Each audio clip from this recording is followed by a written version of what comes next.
You're watching Bet Republic TV with me, James Eastham, and Steve Claridge.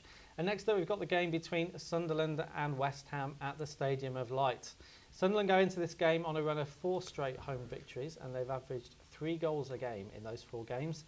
But they suffered a 2-1 defeat at Birmingham last week, and it was a disappointing performance as well, Steve. We flagged up that without Lee Cattermole, they were going to be weaker in midfield, and that's exactly what happened. It is. I mean, he's got it. His problem is that he's brought 3 or 4 in that are good players, but he's still got 5 or 6 from last year who clearly aren't quite good enough. And the mix, you know, when the 3 or 4 he's brought in all play, then it's okay. They get by. When 1 or 2 of those players are out, and namely Lee Cattermole, then they tend to struggle a little bit, and it just tips the balance in the opposition's favour.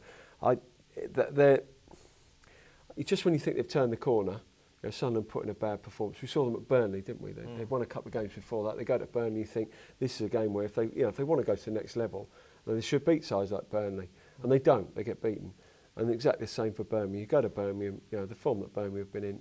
If you're going to go to the next level, which Sunderland, I think they 7th, weren't they, going into that game? They should be beating sides like Birmingham, but they don't. And that's where there's all, you know, when you're betting prospects, you just need a little bit more convincing, because there are 1 or 2 bad games that they can chuck in, and they're not the times when you want to get on them, are they? Do you think you can completely separate Sunderland's away form from their home form? Because the examples you're giving there of bad performances are on the road. Yeah. As a player, can you really play that much better at home than away consistently?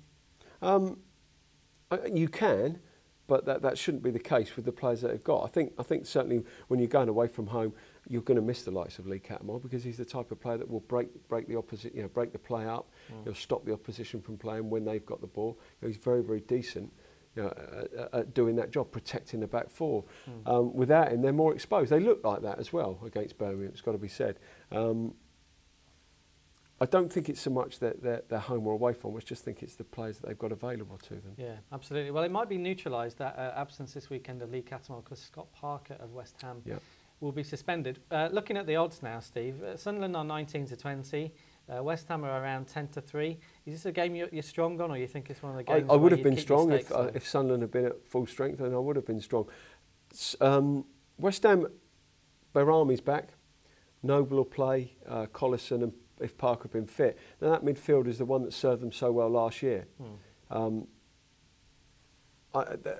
It's difficult to know what we're going to get. I just can't get a steer on either of these sides just yet. As I say, if Sunderland at full strength, I don't know whether it we would have probably got around 19 to 20 anyway on that. So you know, that's sort of like that's taken that the stolen our thunder a little bit with Cattermole not being there, and it's still a question mark that I still want to know that Sunderland can win games of football without Bent or Cattermole in their side.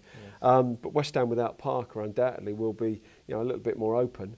So in a way, it doesn't even itself out, and you're betting against, you know, a Sunderland side. You're getting virtually even money against, you know, a team that have really struggled of late. So yeah, on the face of it, it looks good value, but there's still just tiny little things that you've still got to be convinced of. Certainly, it's a great point Steve makes actually about Cattermole. We think Sunderland would have been around 19 to 20 even if he was available, and you're just a little bit more reluctant to back them without him at the same price. But they are our first pick, almost against our judgment in a way, because this is one of those games where we're not particularly strong. So if you are going on Sunderland, it's a good stats bet. They've won 4 out of 4 at home, but keep your stakes low. They're available at 19 to 20. And for the second bet, we've looked at the historic trends between the 2 teams.